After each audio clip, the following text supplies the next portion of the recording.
Ever look at the beverage cart on a plane and see it piled high with tomato juice? It's not a common juice like orange or apple.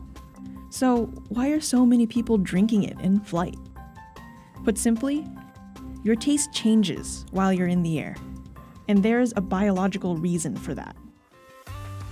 If you grab a bite before your flight, you probably have an idea of what it will taste like.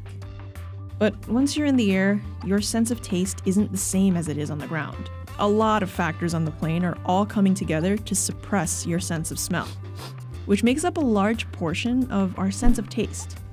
Think back to the last time you had a cold. Remember how you couldn't taste anything because your nose was clogged up? When you have a weakened sense of smell, your perception of taste is reduced. So your in-flight nose is similar to your nose when you have a cold, but hopefully with less phlegm. Let's start with the cabin, which is extremely dry. Drier than some deserts dry. The dry cabin dries out your nasal passages, which means your taste buds become less perceptive. But that's not the only part of the cabin suppressing your sense of taste. The low cabin pressure actually decreases the levels of oxygen in your blood, which means your olfactory receptors, the part of your nervous system that responds to smells, become less sensitive, which actually weakens your sense of smell. But it's not just the environment inside the cabin that's affecting your senses. The noise coming from the engine isn't helping either. A 2010 study tested people's sense of taste both inside and outside a simulated plane cabin. The researchers found sensitivity to sweet and salty food was reduced by 30% while in the cabin. And that weakened sense of taste can cause a lot of problems for airline caterers, who have to modify every recipe to account for it.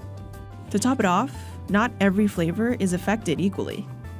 Some ingredients, like curry and lemongrass, actually become more intense in the sky, while cinnamon, ginger, and garlic tend to maintain their taste.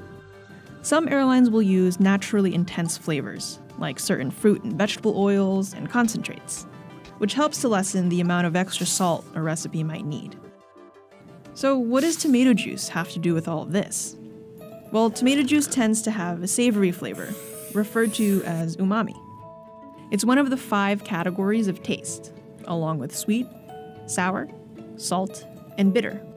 A 2015 study found that with umami, the taste phenomenon is actually reversed. Umami is actually enhanced in the air. So, the next time you're on a flight, give the tomato juice a try.